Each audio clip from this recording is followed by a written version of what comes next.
festival fudbala, kakav retko koji grad doživljava ikad ili nikad. A Ljubljana jeste fudbalski grad, ne samo zbog Srđa Tavčara koji je ponikao. Zgodba, ki je pripeljala do samostojne Slovenije, je znana. Za seboj je potegnila široko paleto aktivnosti in dogodkov, ki so se sestavljali v mozaik samostojne države. Eden pomembnejših športnih segmentov je bil nogomet. Ko je šla k koncu sezona 1991, ki ji danes rečemo zadnja jugoslovanska, takole sta marca 1991 igrali Olimpija in Crvena zvezda, še ni bilo moč v takšni podobi predvideti zgodovinskega poletja, ki je na novo pot postavila tudi našo krovno nogometno organizacijo.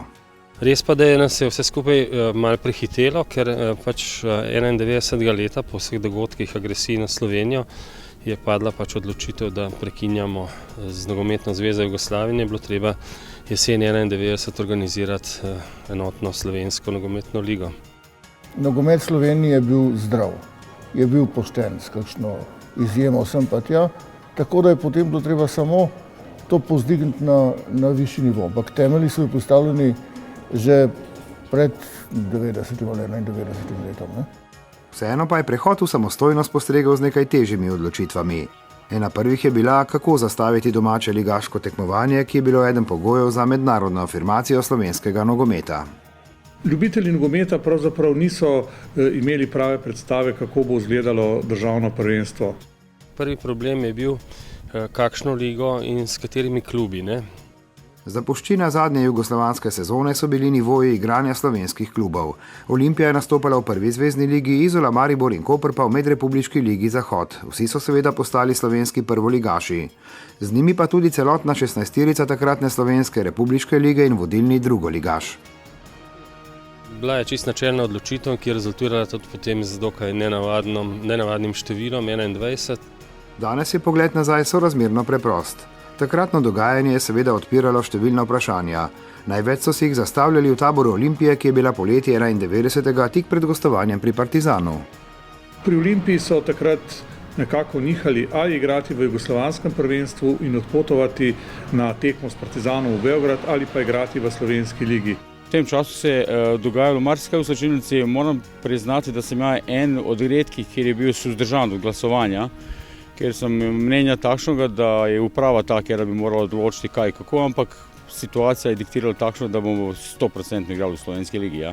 Veliko vlogo je takrat odigral takratni predsednik nogometne zveze Rudi Zavrl in pa predsednik Olimpije Ivan Zidar in na koncu Olimpija vendarle nastopila v tem prvem državnem prvenstvu v samostojni Sloveniji.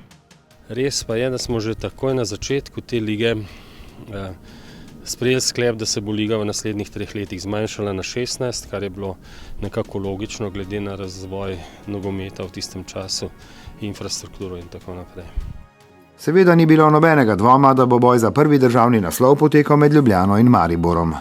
Prvi derbi je bil v Mariboru, sodil ga celo avstrijski sodnik Kapel. Maribor je takrat zmagal z 2-1 in tako se je nekako zakoličilo to rivalstvo med dvema najuspešnejšima slovenskima kluboma. Vedeli smo, da bomo tekmovali z Olimpijo, ki je bila pripravljena za prvo ligo jugoslovansko in enostavno to je bil naš motiv. Prvi del sezone je bil takšen, da smo 5 točki zaostali za Mariborom. Ja. Potem smo mi malo pritisnili, pripravili se dobro in smo na koncu osvojili to prvo lovoriko za Olimpijo. 21-članska prva liga je bila v vseh pogledih posebnost in v soočenju razlike med klubi so bili na svoj način vpeti tudi sodniki. Vsi, ki so, teli nižji klubi, ki so igrali proti tem Olimpiji, potem Mariboru in ostalim klubom, ki so igrali v 3. ligi, dejansko niso jih nič respektirali, to se pravi, da so šli v borbo, so se z njimi želeli tekmovati in seveda tukaj smo sodniki pač s temi izkušnjami, ki smo jih imeli, smo dejansko lahko te zadeve tudi dobro kontrolirali, nadzorovali in pa ni bilo nekih posebnih težav, tudi ni bilo nekih izključitev, pretirano, sicer opominjeni so bili igralci, ampak ni bilo pa nič kaj posebnega. Morda na prvi pogled res nič posebnega. Gledano v celoti pa je bilo tudi na nogometnih stadionih čutiti osamosvojitveni zanos.